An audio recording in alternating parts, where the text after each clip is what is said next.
Welcome to Season 6 of Far Reach Voyages, where we share our love of offshore sailing and adventure travel.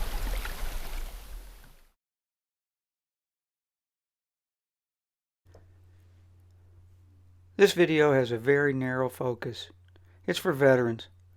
Like many vets, I'm stunned by what seems a relentless number of veteran suicides that occur every day.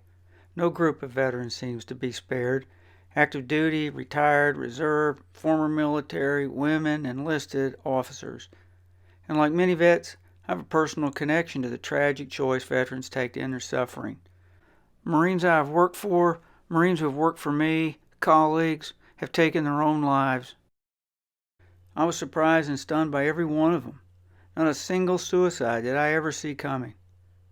There are experts far more qualified, experienced, and knowledgeable than me about the wide range of causes that lead to each of these tragedies, and which have incomprehensible ramifications for those that love, care about, and depend on these men and women, and whose death devastates all of us.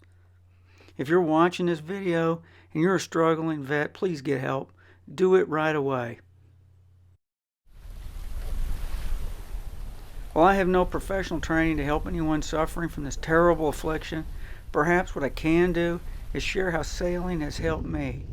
And so perhaps it might be helpful to others who are struggling to find a purpose, or maybe just need a salve to help soothe a wounded soul.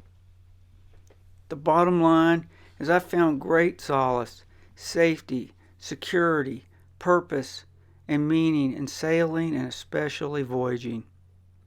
There's a special kind of medicinal magic contained within the sight, sounds, and motion of a small boat sailing offshore. A special kind of healing power. Depending on how you approach voyaging, it can be primal and powerful. When I'm sailing, whether alone or with someone important to me, my mind seems to go into an unhurried, restful kind of contentment. I call it my happy place. Any worries I have just slip away. I know I'm not alone in experiencing this phenomenon. As the writer, philosopher Lorne Isley observed, if there's magic on this planet, it's contained in water. Well, that's certainly been true for me.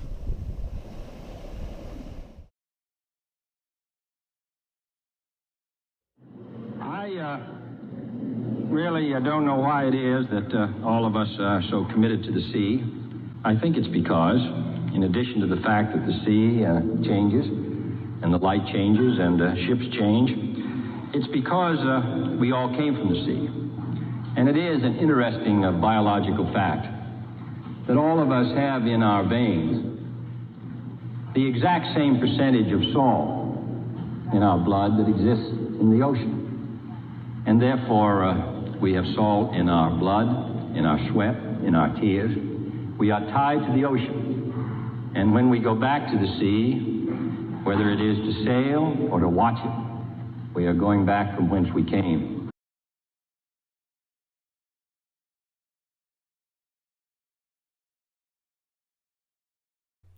While there's a wide range of sailing from recreational to racing, from dinghies to keelboats, from coastal to offshore, what I want to describe here is the contentment and purpose I find in what I call voyaging. Expedition style, self-sufficient, long-range, offshore sailing to distant locations. And though there's no requirement for sailing alone, I found it to be a very spiritual experience. I've never been lonely at sea. There's a big difference between being alone and being lonely.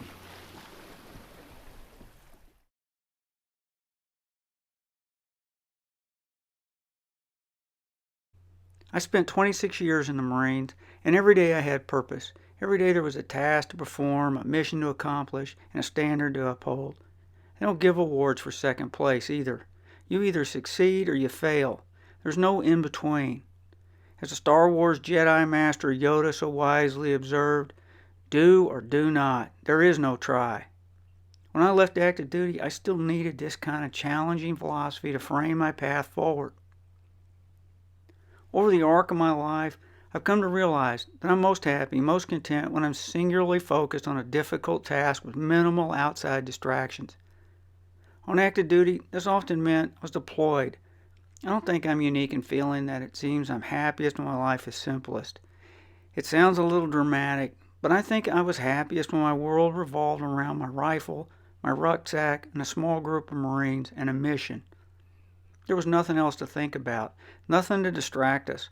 All these missions from the time I was a junior leader to a senior leader required technical and tactical competence, sound judgment, leadership, and complete dedication to the mission.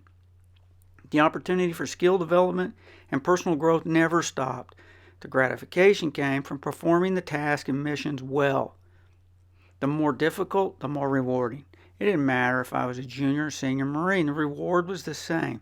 A great sense of accomplishment built around a dedicated and cohesive team with shared values, executing a difficult mission under often arduous conditions.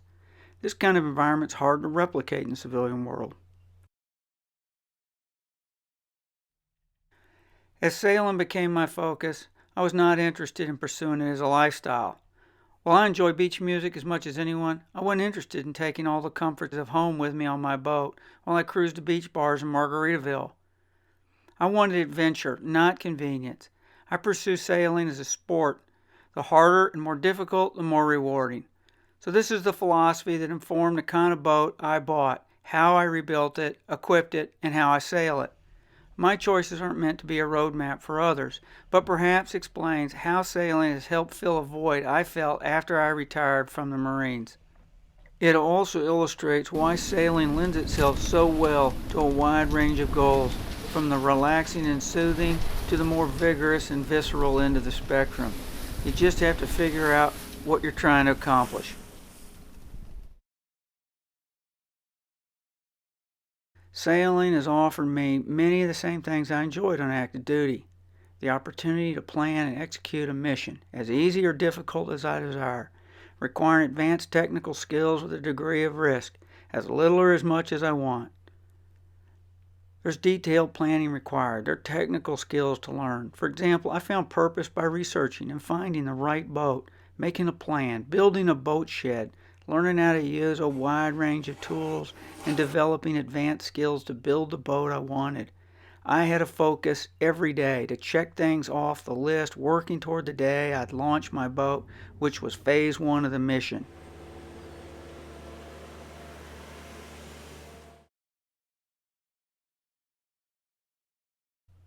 With the boat launched, I transitioned to phase 2, from basic mission training to more advanced tactical level tasks.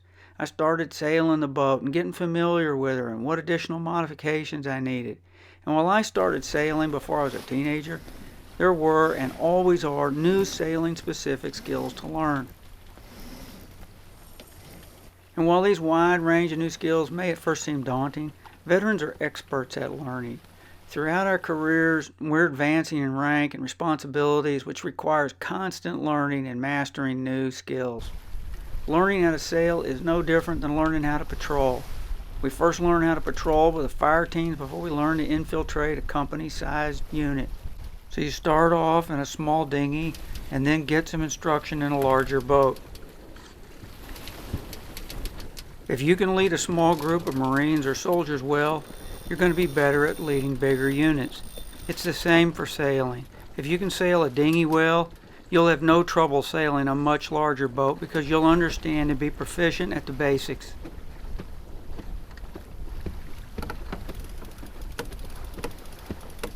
And here's the great thing about voyaging.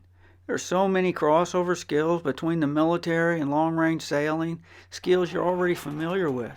Chart reading and navigation, radio communications, weather and terrain analysis, line management and knot tying, risk analysis, logistics, field expedient repairs, judgment, decision-making, branch plans, and so many other skills and activities that parallel what we learned on active duty.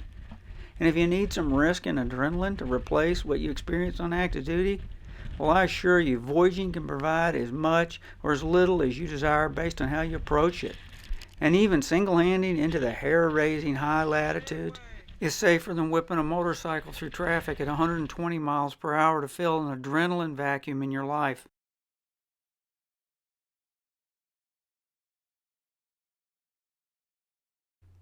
One of the great things about offshore sailing is it allows you to get out from under the pressure and stress so pervasive in modern life. When you're living and working ashore, it can feel at times like there is a never-ending demand on you and a constant competition for your energy and attention.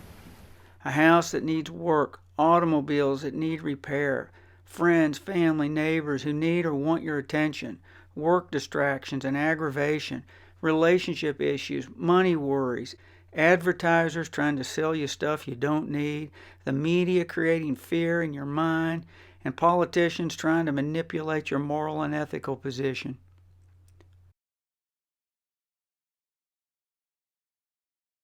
But when you're voyaging, you have control.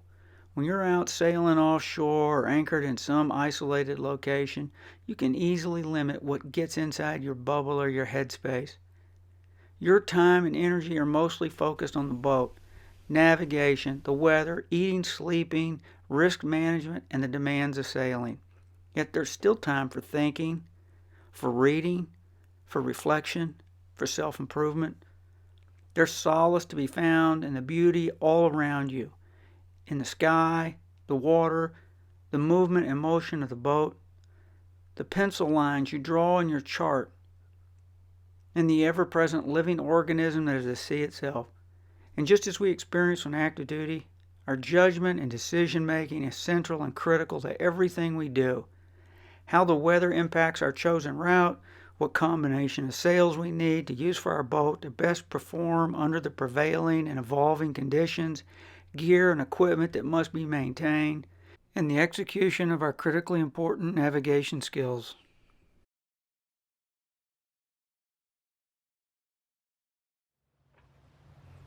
Once we arrive at our destination and anchor, we can remain as solitary or as surrounded with like-minded sailors as we wish.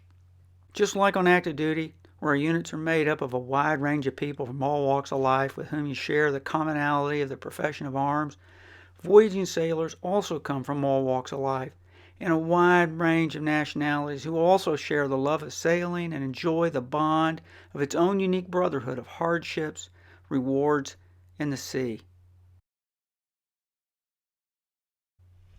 Another thing I like about offshore sailing is its very essence lends itself to simplicity. Despite the focus of the modern, consumer-driven sailing industry, you need very little complicated or expensive equipment for even the most difficult voyage. Sailors have navigated across oceans and even around the world in some pretty simple sailing craft. In fact, I would encourage you to find a smaller, older, tougher, classic boat and make it as simple as you can manage, eschewing all the crap you don't need and which ultimately only serves to replace the very complications and mind-numbing distractions you were trying to escape from in the first place. Professionals, be they military or voyaging sailors, learn through experience that usually less is more. Less gear means improved reliability, less maintenance, less distraction, less expense, less to go wrong, more time to focus on the important things, and ultimately leads to a more rewarding experience. Still, another thing I like about voyaging is you can avoid the crowds and find destinations as remote as you like. And once there, you can live a pretty tranquil life. If your destinations are tropically oriented, there will most likely be clear, warm water for swimming, free diving, spearfishing. If you sail to the higher latitude, you'll find less people and a more rugged, raw environment with its own beauty and rewards. If you go with a hard dinghy like mine, there are opportunities for cardiovascular fitness and quiet movement, contributing to reflection and an unhurried, unburdened mind. If you can avoid the lure of Starlink or other instant communication tools, you can better control your bubble and not let unnecessary drama or distraction into your battle space, so you remain focused on your primary mission: solace, mindfulness, purpose, happiness. Whenever I find myself thinking about a piece of gear to add to the boat, I remind myself, the main thing is to keep the main thing the main thing. Despite my own belief in the value of simplicity afloat, there is no one way to achieve the happiness, contentment, and soul-enriching joy which can be afforded by time spent voyaging. More complicated or less complicated is a sliding scale decision each sailor has to make for him or herself. And you don't have to remain in one place on the scale forever. Let your experience determine where you need to be to find the happiness you're looking for. These are just a few of the reasons I found sailing so helpful to my own mental health and quest for personal happiness. If you're a veteran or know one who may be feeling lost and directionless or overwhelmed or living without purpose or just looking for a path less traveled than the cattle chute progression so many of us are pushed into by modernity, there are other ways to live your life. If you're like me, sailing and voyaging may be a path to a more meaningful, happy, and purpose-driven life.